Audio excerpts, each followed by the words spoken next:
Good afternoon to all of you. Thanks for your time.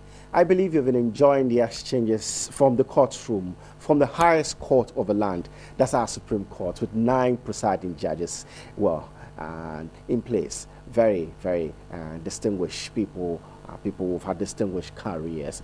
And they're the ones who are presiding over this election petition case, which is before them as we speak. And the nation, the whole nation, obviously, takes time to listen and to watch. It's been one other day of very good exchanges, let me say quite eventful, and as usual we'll do our best to walk you through the legalities. We'll do our best to break down some of the issues that have been talked about in the courtroom as per our understanding. We'll do our best at least so that we can reduce this whole thing to discussion points where we would all have some very good understanding. My name is Henry Herbert Palmer. I'm here with a very big crew, very motivated. We say thank you for joining us. Stay with us between now and the time that this whole issue will be through for today. So the substance of today's discussions, or yes, if I may say so, it's about the re-examination exercise that has started by, it's been started by Philip Addison. That's the lead counsel for the petitioners. He's doing what they call in legal circles, legal parlance, re-examination. That is after the lawyers on the other side have had a chance to do their cross-examination. He comes in to fill in the gaps just so that he can get his witness to clear some things that have perhaps not gone too well. Our legal person is here. He will walk us through that one quite well before we commence discussion as well on to what really has transpired. That's the substance of the re-examination. So it's about Philip Addison, and it's about the 3 other lawyers on the other side. That's the 3 lawyers representing the respondents. We're talking about the president as a first respondent, the EC as a second respondent, and then the NDC as a third respondent. They joined us to this case. So you have seen Kwashi Aiden, in fact James Kwashi Aiden for the EC. We've seen Tony Letha also for the president, and then as well Chachu Chikata for the NDC. He finished his cross-examination yesterday, and it took some 12-13 days to do that, but perhaps likely to come back subject to what KPMG says. So let's all remind ourselves that KPMG's counting process is ongoing, and we are waiting what comes out of it, and so we can discuss and see which direction this case is going to go. Lawyer Dr. Morris Ampa is a legal practitioner, is here with us today, and as usual we'll welcome him, and then we'll start our discussions to see what the case has looked like for today. Doc, we're grateful. Always excited. Greetings to your cherished viewers this afternoon. Okay. So we talked about it. It started. Re-examination. I attempted just to walk our viewers through what it means, but as a lawyer, tell us what re-examination really means. You realize that, as I indicated yesterday, re-examination is simply a legal process during giving evidence when you try to clear any ambiguity or try to clear any uncertainty as to the answers that the witness have provided to the court. So if the answers are not clear, if they are so ambiguous in law, in fact, then what happens is that you try to ask questions to clarify those ambiguities. But what is going to happen is that your opponent will always make sure that in re-examining, you don't go overboard in introducing new evidence. You don't go overboard to do damage that has been done to your case. You don't go springing surprises and try to add or change your answers. So I told you yesterday that Philip Addison will not have it easy at all, because you have 3 astute lawyers who will be monitoring and ensuring. So you realize that all of whom are you realize that every question there is objection, because the respondent duty as of now is to ensure that Philip Addison does not ask questions that will enable Baumia to add to the evidence what he has given already, or to try to change his answers, or try to introduce something new. So they've managed to manage Addison very well by making sure that almost all the objections have been sustained, with the exception of only 1 or 2. So you realize that the Supreme Court judges too are taking this view, the view that, look, we are going to go strictly by the principles of re-examination. We will not allow any new evidence to be introduced. We will not allow you to add or subtract. We will not allow you to repair any damage. And with the exception of the one that was allowed, the tenure of certain lists, which the Supreme Court judges realized that it will help them. They need it because I have said that they have done away with certain amount of petition, which is not relying on it during correct examination. And once they have the list, they think that, oh, if you bring it to us, it will help us to know actually the list that you have. So that one, you are not adding, you are not subtracting. It's not going to damage, repair any damage done to you. But apart from that, you realize that they have been very, very critical in ensuring that once there is no ambiguity, you will not. There's no need to ask questions. So you realize that Philip Addison could not down to end because it also gives an indication that Bawumia have done well. That's the indication, because if you have very short re-examination, it means that the lawyer is comfortable with your answers to the cross-examination, and also he thinks that he need not to worry and to ask more questions. That will seem as if your witness have been hurt so much, or your case have been destabilized, so that psychologically your opponent will think that you are doing damage control. So, very brief, subject to the ruling on objection, it has ended his re-examination. Good for everybody. Everybody is excited, and I think we must commend the judges. And you can see one trend, and that is why I always say that I'm not expecting anybody in this country, including the judges, to start jubilating or thinking who will win the case. This case is going to be as close level. You realize that the attitude of the bench, anytime there's objection, you see the elections that take place. This 4, time 5, they don't go, but some 7-2, 6-3, and then this current one 5-4. It sends a signal. So even as they sit, they can determine, even with objection.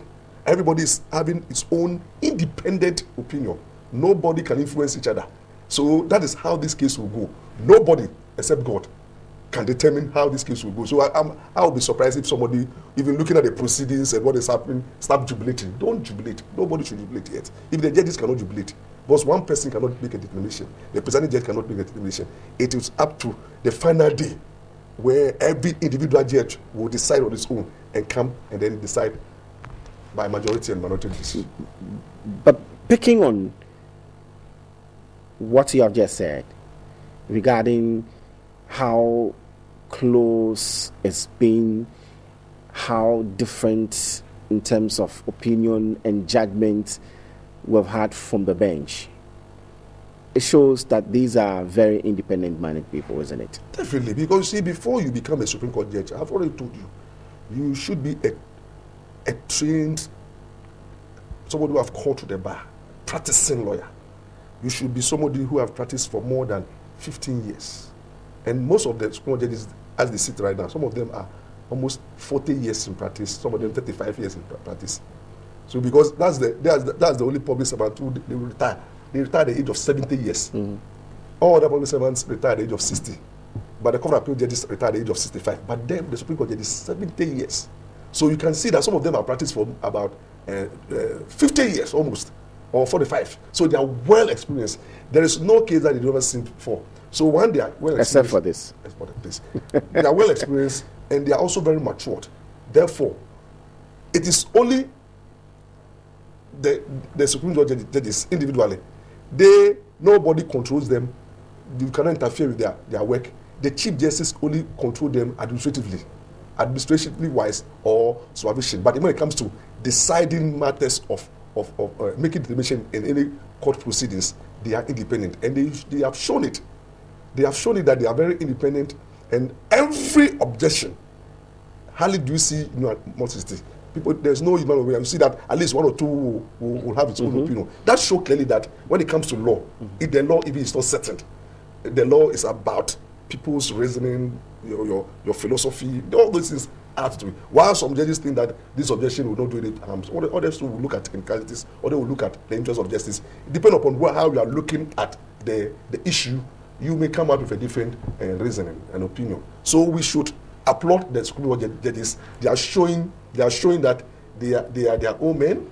Nobody decide for them. They are not even influenced by whatever happens outside. They are not influenced by public opinion. They are not influenced by what the media says. They are not influenced by what supporters says. They are only influenced by the law, the evidence, and quite interesting. You realize that the Supreme Court judges have decided that, look, apart from even the principle governing re-examination, they may depart from it. They may depart from it if they realize that it will be in the interest of justice for certain questions to be answered. But thank God, now you realize that this is a strategic way of ending the re-examination. And I told you yesterday that Philip Addison will not do long and further re-examination because he's also awaiting the counting. Okay. So that you don't open yourself up too much for your opponent to know that maybe you are bleeding or you have headaches. Okay. So this is also brief. So at the end of the day, they are all waiting for the KPMG. Yes, KPMG. When it comes and then Chachu and Co are giving the opportunity, then another re-examination it will come. So okay. So far so good. So it's not over. It's not over. Re-examination for now, pending, what happens, the outcome of the counting. The counting. And then that perhaps re-examination. Especially if they want to do further examination, then you want the opportunity also to re-examine. You see that the respondents have also not been quiet at all. They have not been quiet at all. I mean, even to the extent that sometimes Philip Addison has to come in to suggest that why must you raise objection to everything. They have not been quiet at all. The objections have come in one after the other, so sharp, trying to stop certain things. Some have been overruled, some have been sustained. Is it to derail him, or just to ensure that maybe what's in their favor stands? No, they have done fantastically well. That is their duty. Their legal duty is there to ensure that you protect what you have. You don't allow your opponent to undo you. And I told you yesterday that the three lawyers over there will give Philip Addison a tough time when it comes to re-examination, because apart from that, they know the law, they know the rules governing re-examination. They will not allow any question that will enable Baumia to recorrect or try to add to the evidence. And that's exactly what they have done. And you realize that Philip Addison was very uncomfortable. Was very uncomfortable because it looked as if everybody, and I like the way Tonlita, Tonlita has this soft way of, as if he's joking. He's joking, but he's also making, why are you doing this? But he's very serious lawyer, very technical in his argument. And what he has been able to do is to raise objections. But I think as a lawyer, I'm having, I don't know whether it's a comment, but you can see that the EC lawyer, because she seems to be always on the quiet and say that I associate myself. As if the EC lawyer is rather more looking up to Chachu and Tony more, because hardly do you see the EC lawyer making objections. You expected him to be the one to lead the attack. Yes, psychologically, because you see the case is about the EC. You can see that NDC, they came to join. The president is not too much like the EC, because he's the one who controlled the elections. But I think age is catching up. But once now they are 3 in 1, because although they are 3 lawyers, but they look as if they are one in their thinking. They have a common. They hardly have you seen them disagreeing? Sure. That shows that they are 3 in 1 against one Philip Addison. So you will not have it easy.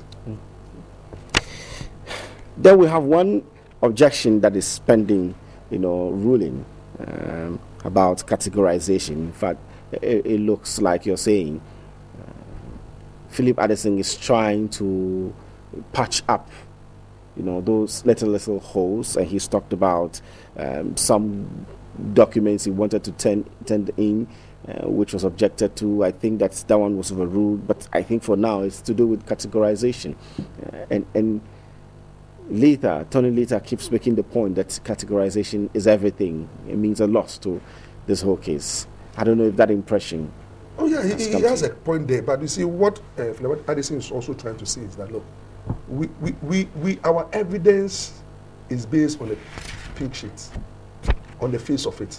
So even if you didn't categorize or we don't even separate them, every pink sheet you'll be able to see one or two violations. But what we have, in order to help the court, you have put them, you have labeled them, categorized them, so that at least you will know that when it comes to maybe voting without biometric verification, these are the numbers. Overvoting, these are the numbers. No signature for presiding officers, these are the numbers.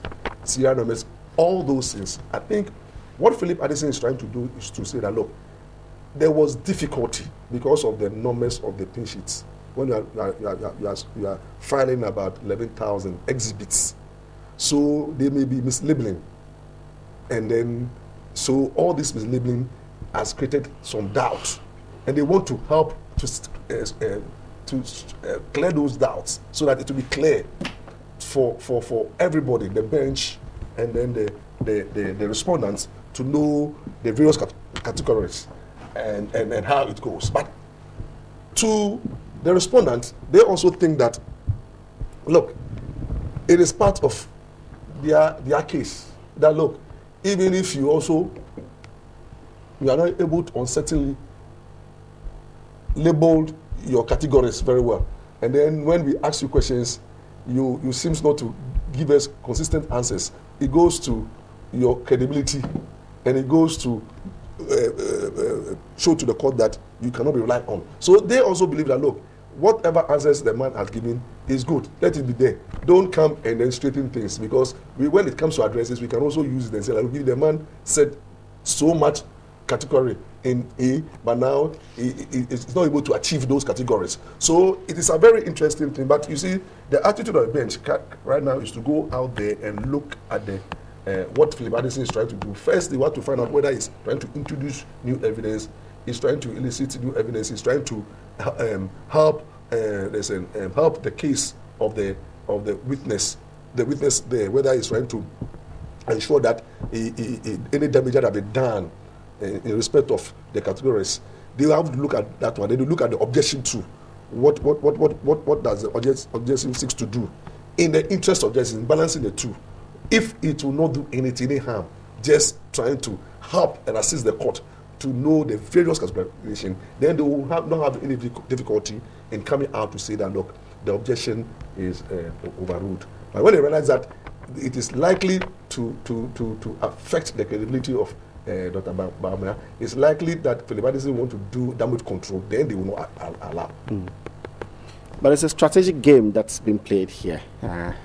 Like you said, even if a lot of damage has been done, he would have to be careful not to give that indication to the other side, in his re-examination. He's just awaiting the outcome of that judgment, that ruling, and then it will end. So I'm sure when we come back, we'll spend a few more minutes, perhaps with Dr. Bawumia still in the box. And then he steps out. If, for example, the objection is sustained, then he has finished, because he has nothing. That means that the question ought not to be asked, and the Bawumia will not ask. So that will be the end. But if the court says that, no, the objection has been overruled, so you should continue, then you ask that one question. So that one, just one question, then answers, that's the end.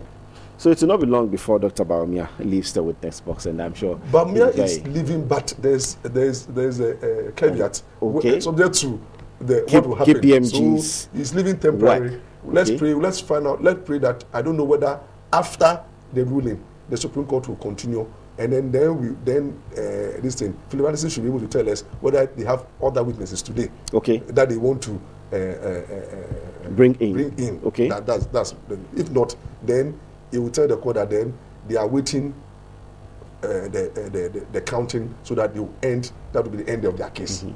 Then it means that now we will now start seeing General Mosquito. So, are we likely to see General Mosquito today, or it looks the case that Philip Addison would rather push and say, okay, after this re-examination, in assuming he's not bringing other witnesses, he thinks that they should close till the KPMG's work is done. Anyway, that's a ruling of the court. Yeah, you see, strategically, I think the petitioners would like to make sure that the first part ends well. Like, let's cross-examination ends well, ends properly, so that we can start seeing new this. Because you see, if, for example, right now, the Supreme Court takes the position that the objection is sustained, then are they going to bring new witnesses? If no witness, there was no problem. But now, if you say that that's the end of the case, then you introduce, then the Supreme Court then goes ahead to say that the respondent should open their defense. Don't you think that that's really will play out?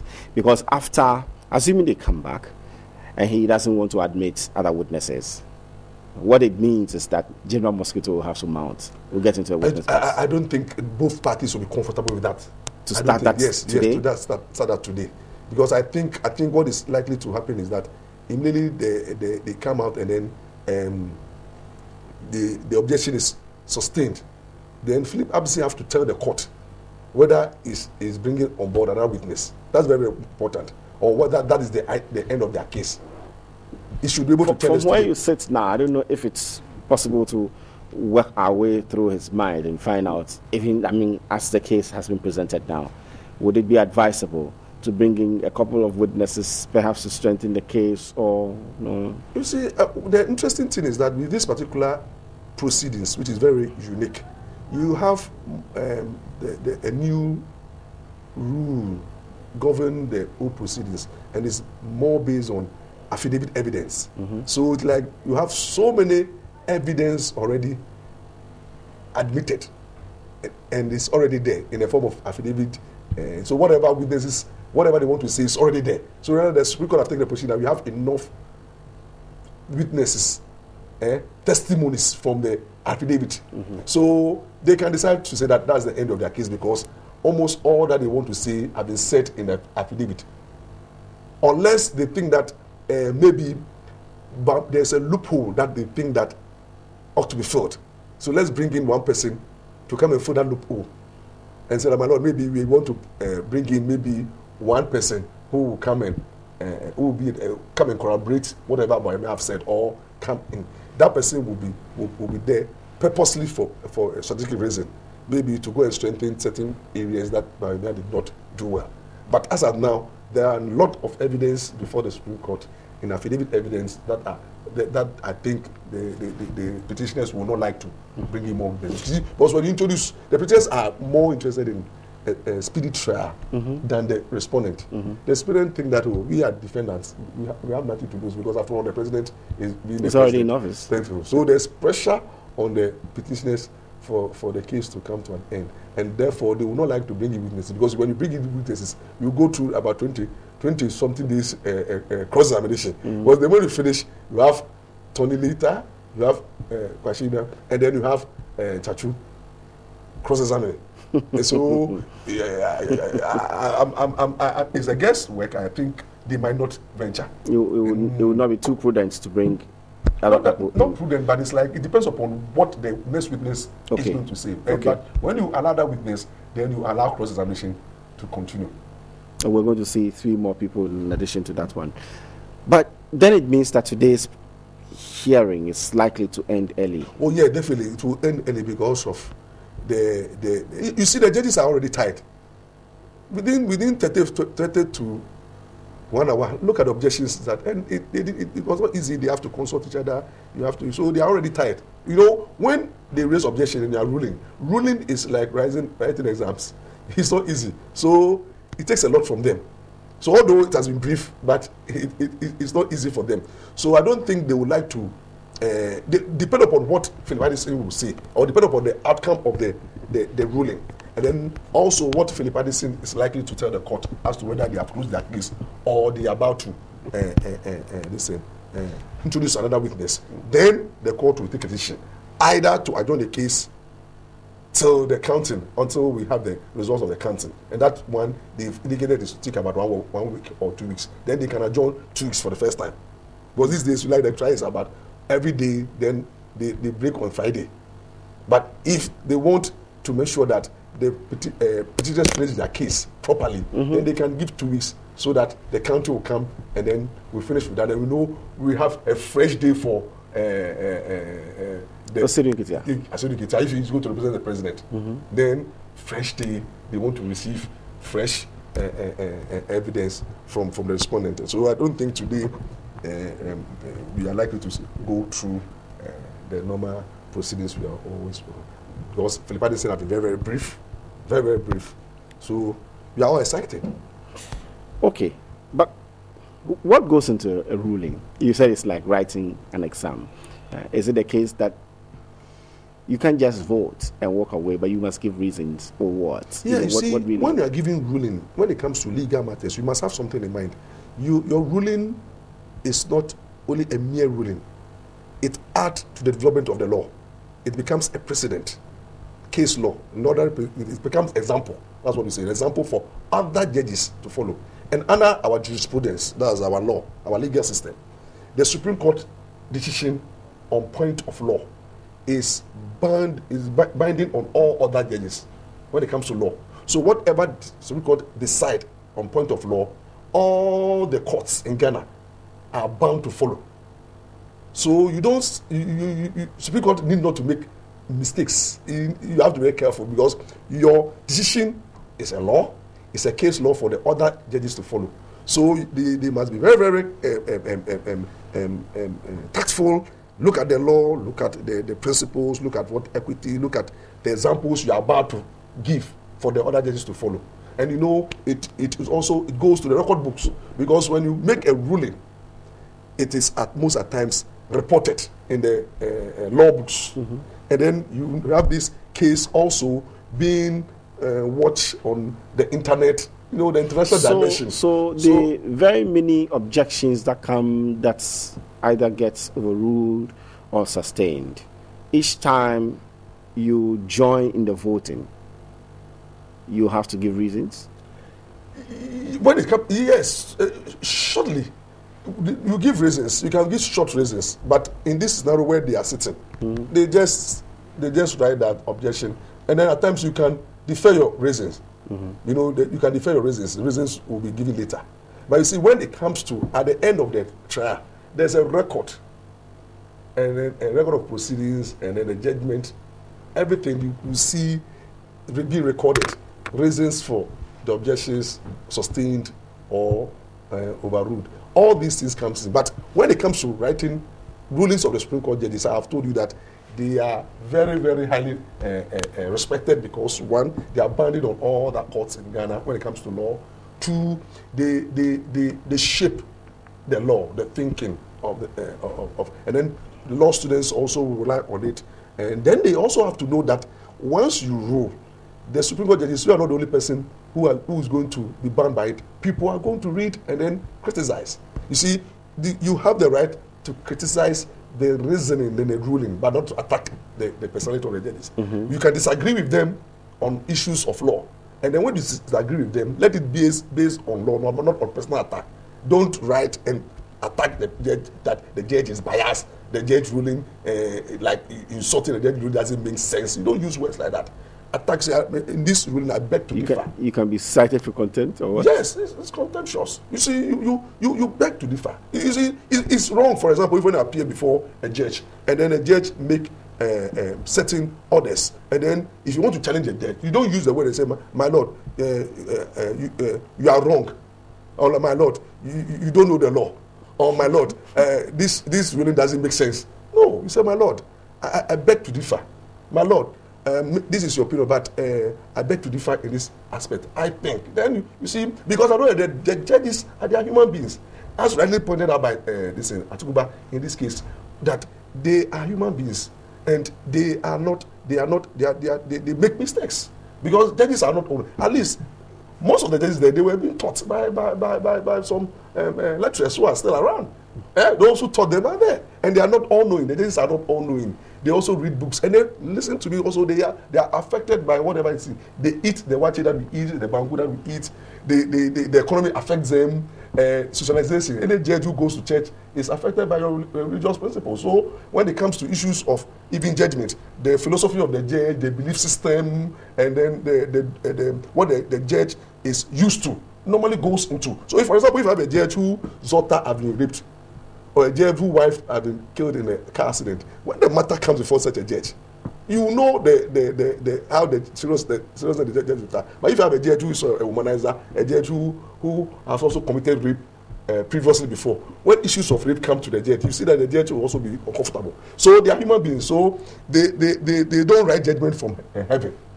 Their judgment is influenced by their environment, what they believe in, what they see. Even at times the school, they are training. You know, they are trained. If you have a judge who attended a school where there's so much discipline, they are very disciplined in their ruling. And if you have attended a school where everything is relaxed, you know, if you have a judge who is a vandal, you can see vandalism in his ruling. They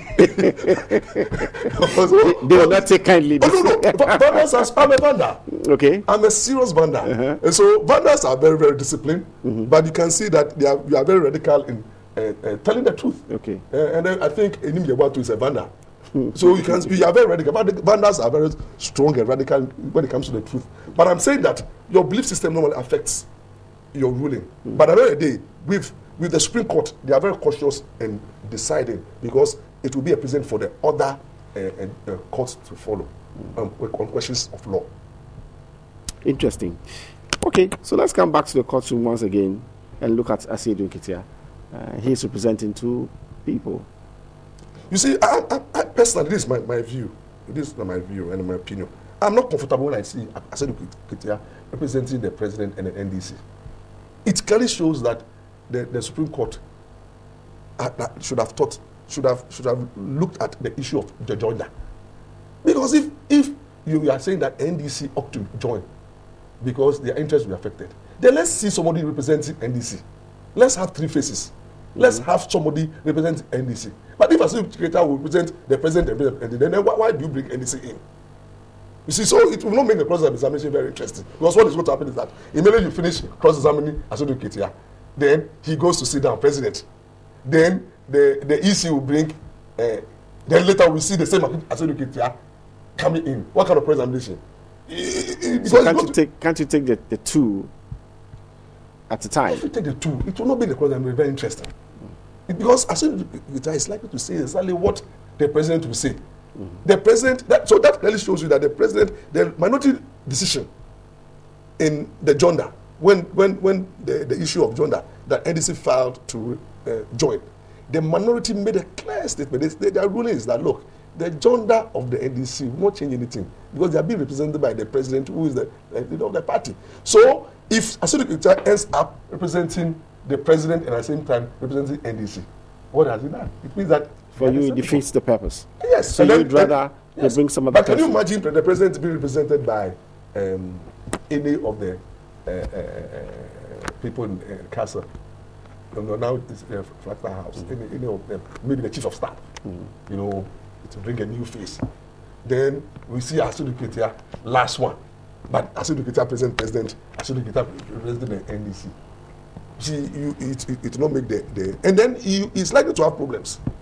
Because you see, when you represent two people, if you don't take care, your answers will be contradictory. Because whilst the president may have certain issues with the petition, the NDC issues may also be different. So then you have because the president was presented by Tony Later, and his line of cross-examination, and the president answers to the petition might be quite different from maybe the answers that the NDC put forward. Now, if you find yourself in the two, and then they ask you one, you are the same person saying A, and when it comes to the NDC, you are saying B. So I would advise the respondents to let's look for another person to either replace General Mosquito when it comes to the president, so that you have three different witnesses. Very interesting cross-examination. But let's look at what Addison is likely to go through. We've seen today's re-examination and the kinds of objections that have come, all in the bid to ensure that nothing slips through, nothing which they think should not go in, goes in. And quickly. He's just finished. It's not had to open up for too long. How comfortable otherwise would he be, once the cross-examination starts and he is the one doing it and 3 other people coming all the time to, raise objections and all that? You see, normally, re-examination is difficult for every lawyer. Because with re-examination, you don't have so much control. You are limited to the kind of questions you can ask because you are not supposed to introduce new. I'm talking about when it's time for cross-examination. So that's what I'm okay, saying. Today you are seeing Philip Addison not to be as tough because he's being limited by the principles governing re-examination that don't ask questions that will not be allowed, and then ask questions that only raise doubt, and then that will cure any ambiguity. So it's limited. That's why it seems as if the respondents are limiting him. It's the law that is limiting him. Now, when it comes to cross-examination, it is open for all. You see how Tatu was very open. Cross-examination, you ask every question, any type of questions, but the relevance of the questions is very also important. So when it comes to cross-examination, as I've indicated, knowing Philip Addison in practice, I've witnessed him several times in the high courts, and at times circuit courts, and at times in circuit courts, and occasionally at the court of appeal. Doing cross-examination, that is strength. It's very good. Cross-examination is an act.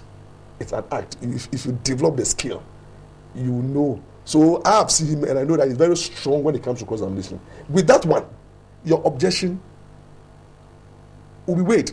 You cannot come in easily to object. Because if the questions are relevant, if the questions are damaging to your client case, you don't come in and say that no, you object. So that one, the respondent lawyers will find it difficult to control him, because if you raise an objection, the objection, you must give reasons for those objections, and then you must be able to convince the judge that maybe the questions are unfair, the questions are not relevant, the questions are overboard, or the questions are repeated. But apart from that, he can start from asking even how old Asedu Kitia is. You see the thing? How many years has been in politics? All these, is he married? You can start from that angle. You can start from that angle. And objections could come. When you raise the objection, you say, look, wait. Regarding whether those are relevant questions or not, which the judge, the bench will have to. He's trying to determine the maturity. He's trying to determine the maturity of the witness. That, look, this is a witness who is married. This is a witness who is maybe 30 or 40 years in politics. Therefore, I'm expecting that any question that I ask should be able to. So you can start from the the background of the person, and then you can ask so many questions. So many questions have been thrown at Baumia, and which Addison was not comfortable, but the judges sustained it because once it comes to credibility. So I'm saying that when it comes to cross-examination, don't expect to see a weak Philip Addison. It's going to be tough. It's going to be hard, but trust the respondents' lawyers too. They are going to make sure that they also heckle him, because the game is about heckle. Don't allow Philip Addison to do so many damage to your client. So there will be this heckling, and then there will be these strong cross-examination questions, interrogations, and at the end of the day, it is how you are able to master the skills, and then also able to look at the issues. But at the end of the day, the most important thing is that don't play to the gallery, don't be excited, don't look at the crowd, don't look at the television. As I'm advising all the lawyers not to have in mind the live telecast until you go there and then try to show off. This is not show off. You are doing a case, the issues are there. You must address yourself to the issues. So in cross-examination, look at the issues and address yourself to the issues, and don't ask questions that will make you popular but does not actually help in advancing your case. Okay. So talking about popularity and where it's been going to, I mean, the media, we know how it started, how a lot of talk, from these political parties, dominated the airwaves, the headlines for some time. I don't know You've had time, I'm sure, not just here, but elsewhere. What have you seen as our contribution so far? Are we really doing what we should be doing? The media is doing well. Currently, with this election petition, they are doing well. They are reflecting whatever is happening at the court is live. Those who go and cover. I mean, as lawyers, if you sit back and listen to the commentary and all that we run, legally, is he appealing? Legally, the commentary, I can say that some of them are not helpful at all. And me personally, I laugh at anybody who is jubilating. You have lawyers who, when they win only small objection, they start jubilating. Objection. And then your case is not won by how many objections you won or it went against you. So the commentary, some of them are political. Those political commentaries does not influence anything in court. But the judges there are not going to determine the matter based on political opinions. They are not going to determine the matter based on which party is in power, which party is not in power. They are going to base their judgment based on the hard court evidence and the principles of law, and then what is fair and just in the given situation. So with the media, everybody is saying we have those who toe political lines. They are looking at the same proceedings, but their headlines shows differently. Like today, you see somebody knocked down. All those things they are joking. What is knocking down in court proceedings? Wait for the final determination. Then you know whether you have knocked the person down. And you know when you are boxing, you are boxing and you are throwing more punch. It doesn't mean that you are winning. You can throw more punch, but your point technically you are not scoring any point. If you look at the Olympics games, you see two boxers, you see one person throwing more punch, but somebody can throw technical points because there are places that you have to hit. So you may win so many objections, but at the end of the day, you lose your case. So it is not good for the media to start pinching camps, and then we allow the various political parties to make comments, and then at times I applaud. In fact, I applaud the legal teams of the various parties because they try to be very objective in their analysis. The only thing that they show their bias and their opinion. At times they come out to say that we think we are on course. And it's very difficult to say, when we are being interviewed, to say that we are not on course. And there's this call by the General Legal Council and the judges that lawyers who are actively involved in cases pending for the court should not talk to the media. Have we seen that really happening? It is not happening. So what is happening? On a daily basis, we see them step out which is not and good. Talk to the media. I think it ought to stop. Somebody must begin to crank away. It's not good. There are lawyers involved in the case. Don't comment.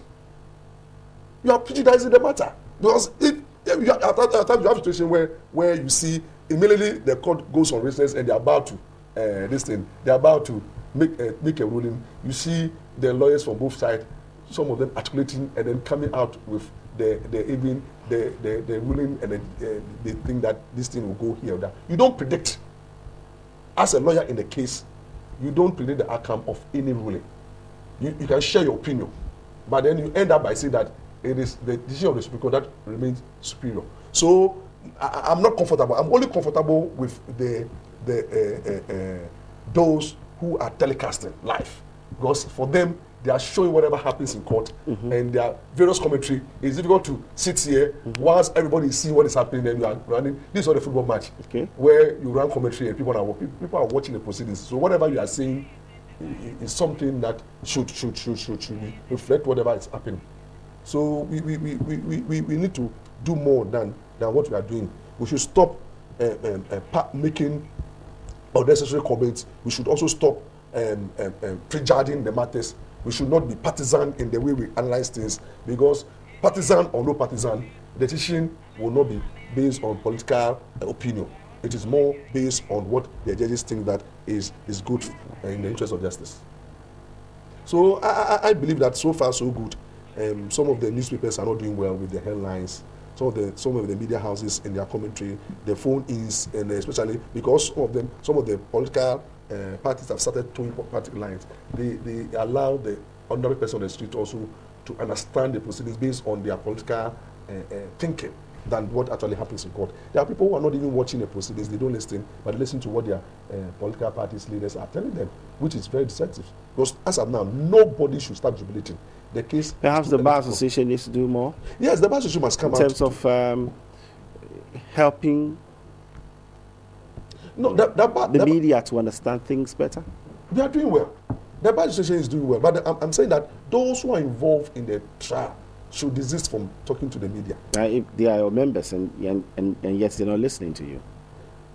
But the media, it's very difficult when you are there. The media people come. But what sanctions are there for them? As of so now, you give directives and it's been flouted. Yes, nobody cares. It's an advice. I think if we want to take it further, we should put it in our ethics. Strongly, we should amend some of our ethics and then make it clear that once you are a party to a case, as a lawyer, don't comment on the case because you don't do what we call media trial or public opinion trial. It is the matter is before the court. Go and argue your case before the court and stop arguing your case in the media. It's not helpful. But tying to the media, I mean, we started off that way. We got a live telecast. It's going on. It's on radio, it's on TV, it's on the internet and all that. One very big concern was about the politicians, who step out and do a lot of politics with it. I don't know. I think looks like to some extent that has gone down. That has gone down. The reason why it has gone down, they started lambashing and then people started criticizing them. People started making all kinds of comments against their comments. For example, the two major political parties. You see Asidu Ketia coming out. You see Sir John coming out. All these comments by these two people, the general secretaries of the parties, was not helpful. People realized that they were playing to the gallery of the people. So people started criticizing them. People started telling them, look, this will not help. And then the judges also came out strongly by saying that, look, the media should be some respect in the way they report. If they want to report, they should come to court and report exactly what happens. They should stop making unnecessary comments that will prejudge the matter before the court. So I think also the various leaders, the parties in the suit are also advising these politicians who are making those comments, because the more you make those comments and then it turns out that it's not true, your party loses, then the people will think that you've deceived them. So it's better to be cool and calm, because as of now you don't know where the case will go. So why do you want to psyche your people as if you are winning? When I see any political party saying that I'm winning, you don't know. Even lawyers, we don't say we are going to win. Any good lawyer tells you, you don't come out to say that, tell your client that I'm going to win this case. No, because you go and you see your opponent case and then you realize that winning is not about how much you have paid. At times it takes the favor of God to win the case. Yes, because you see, the person who is judging is a human being. So you have a situation whereby you go before a particular judge and then he just sees you and likes you. And then you are not making sense, but he's going to application.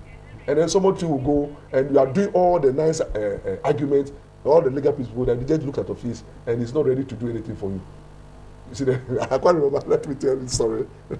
Most lawyers, young lawyers, the one lawyer told me that, if you're a young lawyer, you go before a female judge, you need to dress very neatly, smart shoes, and then you wait to sit down for everybody to do his cases, and then you stand and you look into the eyes of the judge, and you start smiling. The female judge will just, without even saying anything, will start granting application. You see, so at times we win cases not based on what we know, but your personality alone, and then the way your conduct. When you have a lawyer who is very, very humble, a lawyer who chooses his words very well, a lawyer who does not antagonize the bench, a lawyer who is very disciplined, you win favor. So all these things goes into even how you win case. But can you imagine a situation whereby you are a party and you are always insulting the bench? In this petition, one party decides to insult the bench, or all the time when the bench gives clue, you don't take it. At times it goes in affect the outcome of the case. Yes. Let's cross over as usual to the Supreme Court area. My colleague is standing by, Thomas Odete Papo. Let's see who he has around to speak with. Has announced in court that he has finished with his re-examination of Dr. Mahmoud Bawumia, subject to the ruling of the court indeed. And you realize that in the last hearing yesterday, he did announce that his re-examination will take just a day. It appears that it has taken shorter than we all expect. But like we always do, we have some experts here who are lawyers to help us analyze proceedings in court. And you realize that today too, there's been a number of objections to the questions posed by Mr. Philip Addison from the petitioners. With us here is a member of the NDC legal team, Mr. Abraham Amaliba, to help us dissect what happened in court a short while ago. Indeed, we're going to have a member of the MPP to join us. You're welcome to the program, Mr. Abraham Amaliba. Thank you for having me. Are you happy that the petitioner has finished quite quickly with their re-examination? It's not about happy that they have finished, but happy because generally most of their questions have been objected to. Clearly, what they sought to do by using re-examination was to do repair works, and re-examination is not meant for that. Re-examination is meant to clarify issues. But you notice that because of the damage caused to their case by Chachikata, what they sought to do was to repair and to ask questions as if their witness was going through another examination chief. And so out of almost 12 questions, we were able to shoot down 10 of them. And so they are now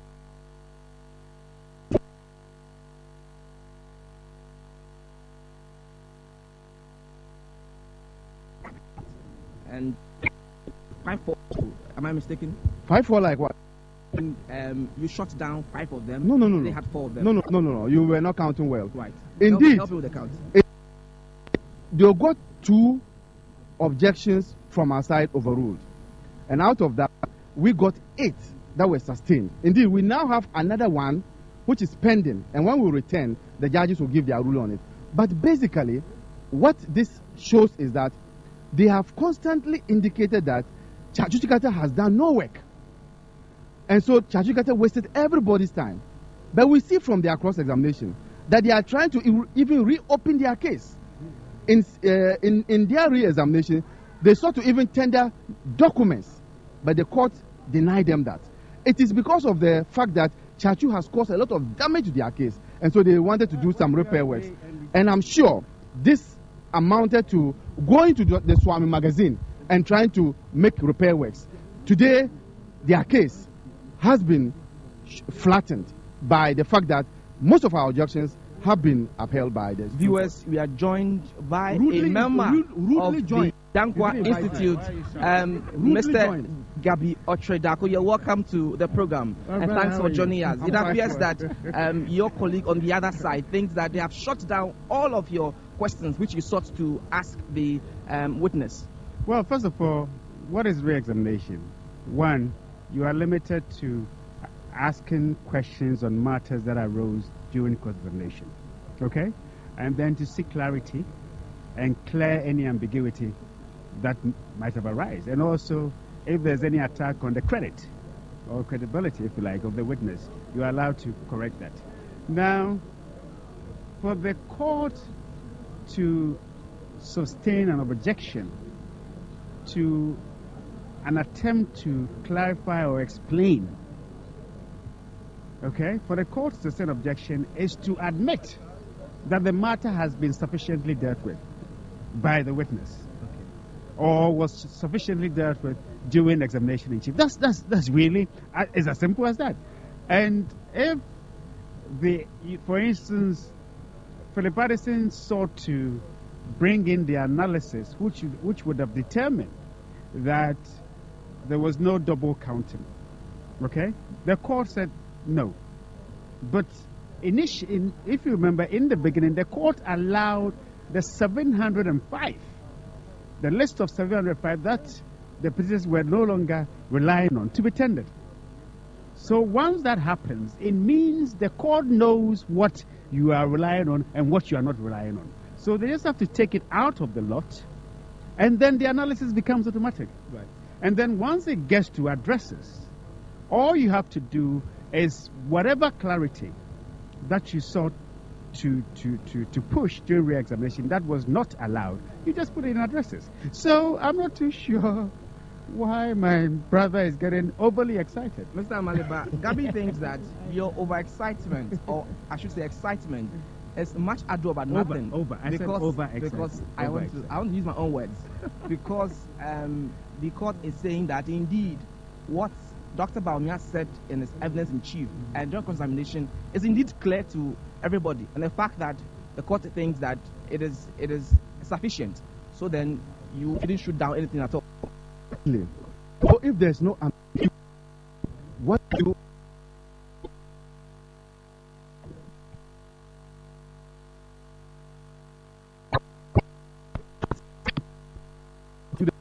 into the record?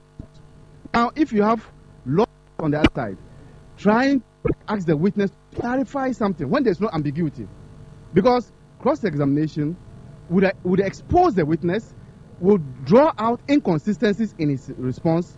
Now, what they are seeking to do, because there are inconsistencies, they want to repair the inconsistencies. We will say that no, leave the inconsistencies there, leave what the witness has said. We don't need you to take us to Swami Magazine to try to repair the damage caused to your car. That's why the Supreme Court constantly upheld our objection. So, clearly, one side of his argument is supporting what we are saying. There's no ambiguity. The witness has answered the questions. So why do you replow the grounds? That's the issue. Now, first of all, your car can have a little scratch. It may affect the if you like, the beauty of the car a little bit, but the car can still drive. So I'm not too sure whether you need a whole Swami Magazine to damage a very cosmetic, if you like, it's a very cosmetic dent, if you like. But I think more importantly, the rules of re-examination allow clarity, or allow even the re-examiner, okay, to fix a damage or to fix where there's an issue of inconsistency. Okay, the rules allow. Now, if the court says they won't allow you to do so, it presupposes that the court, it's clear in its mind that there's no inconsistency. It presupposes that the court is clear in its mind that there's no ambiguity, there's no uncertainty. You know, so I'm not too sure why one should get overly excited. It is the court is saying that, look, those matters have been sufficiently dealt with. You, as counsel for the petitioner, you don't want to take chances. Right. So you want to make sure that there is no ambiguity in the minds of the court. So you are seeking to re-examine. The court says, no, we don't see the point.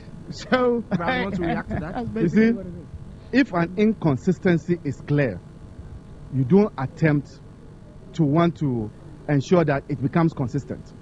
That's what they were seeking to do. Bawumia says something during cross-examination. Addison seeks to bring him in line so that the records will show that he didn't say what he said. But like I told you, because cross-examination has a purpose, which is what? To point out inconsistencies, we will not allow them to try to do the repair works. Right. So, clarity is one, but you can be clear on the wrong. So, the court is clear that he, Bawumia, was inconsistent. We leave it at that. We will not allow them to try to repair that damage. So, if the Supreme Court said they won't allow them, it's not because they say that they are satisfied with what Bawumia has said. But what they are saying is that they are clear on the inconsistencies that was adduced during cross-examination. Mr. Barbaliba thinks that because the court rejected your question, it means that your witness was inconsistent. Is that what you think? I'm not too sure if okay, let me repeat for the avoidance of doubt. The rules of re-examination, okay, allows the re-examiner to clear any inconsistency. Okay? The rules of re-examination allows the re-examiner, okay, to deal with matters that affect the credit of the witness. Okay? So now, if the court sustains an objection to an attempt to do so, then it means, first of all, look, Rule 69C4 of CI 74, that, I'm talking about the regulation governing election petitions, yes, presidential election petitions. make it clear that the court shall inquire into. It means the court must probe to find the truth. Right. Okay? So, it is incumbent on the petitioners to ensure that the truth is known. So if there's inconsistency, there's lack of clarity, you want to push it. Or if you think that such is the case. Now, if the court does not allow you to do so, one can only conclude that the court is quite happy with the evidence.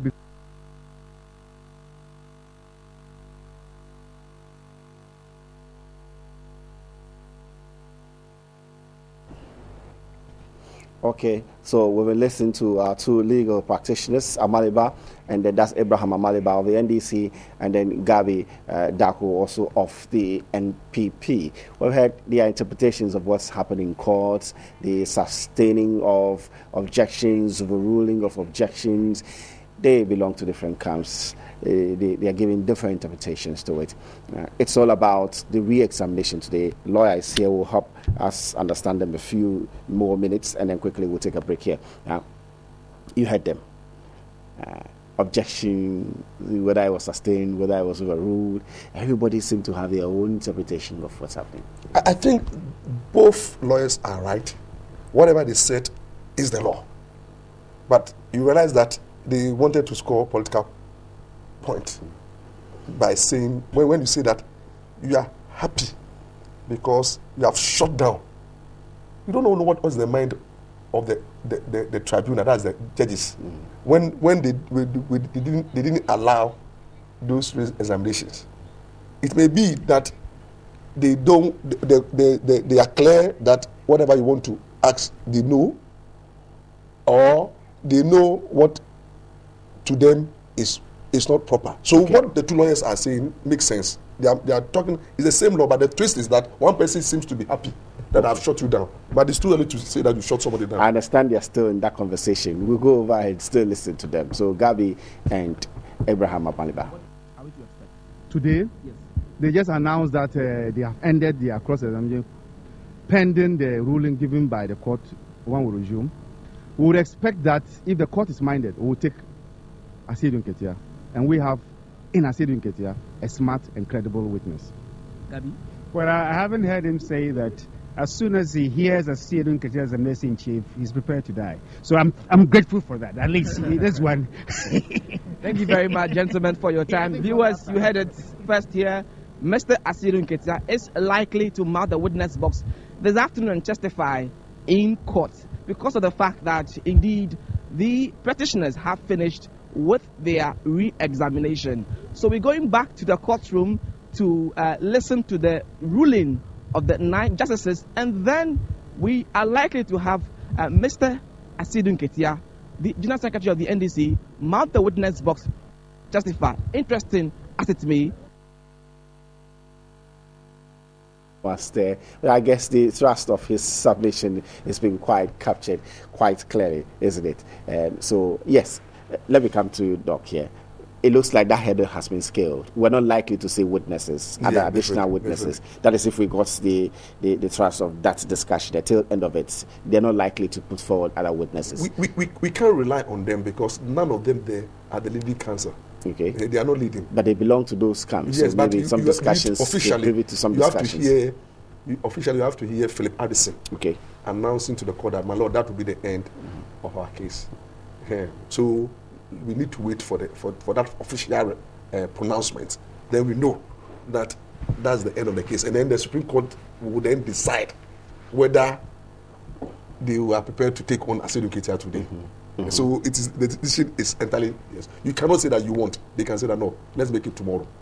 So let's wait for the ruling first. Then whether the ruling will allow Philip Addison to continue with the re-examination, because you don't know the number of questions that will flow from that ruling. Okay. If it is not allowed, then he has to officially make an announcement to the court that, my lord, but that is the end of Petition's case. So then it's up to the court to say that, okay, the respondent, are you ready to open your case? And if they say yes, they say, now let's have your witness. So is that, I don't know how to put this thing, but this is what I'm thinking. I mean, flowing from what you're saying, you're asking the respondents whether they are ready to open their case? Yes, yes, because the respondent must always be ready. Okay. So this is what it means. Yes. Once a Ketia gets in, it's the respondents who have a go at him first, isn't it? Yes. To make his case. Yes. Before Philip Addison. Thank you. In. Because it's the same way that happened to Biomea. Sure. So now when Asedu goes in, who is our Asedu representative? The president. Okay. So now it will be for Tony Later. To lead him to tell his side of the story. Okay. Like how Biomea did. So he will lead him to tell his side of the story in the form of the answers. Not maybe who are your name, where are you coming from? So okay, do you know why you are here? Maybe you are here because of so now. You represent the president. In that instance, you will not be expecting the two other respondents to join in that. No, they'll all listen. No, they will not join in the re-examination. In the examination chief, it is only to later who asks Asedu Ketia today, because that's his witness. His witness. So after asking all the questions, now it will be time for cross-examination, and the cross-examination will be done by Philip Addison. Yes. Examination might start with and then it will surprise you that the EC2 might cross-examine. Okay. Yes, and then the NDC2 might have to cross-examine. Okay. Because maybe I said it will kneel to their own benefit, isn't it? No, maybe I said and giving evidence may that seems to damage the case of the EC. Okay. So the EC have to come in and ask questions, even declare him as a hostile witness. And so when they realize that maybe he's pushing all the blame on the EC, then you say that, look, you said this day. So it's very interesting. That's what I'm saying, interesting. It's going to be because they also have an interest. The EC have an interest. Their integrity is at stake, and they need to protect it. So if you have the president witness, maybe points accusation figures. We did not organize the election. It is the EC. We are not we didn't interfere with the EC works. We were law abiding. We contested, and then it seems as if all that he's saying is EC. EC must also begin to ask certain questions, and that is exactly what we are about to see. So I said, if today you mount the witness box, he's going to say start on the story, and then later on you will be subject to cross-examination by all the other lawyers, the parties involved. Then thereafter, the other person comes in. Then the EC2, it depends upon when you finish. Then after that, there will be re-examination by Tony later on Asedu Ketia. Then if you say that's the end of my case, then you have we've got a journey ahead. Yes, but let's take a break here.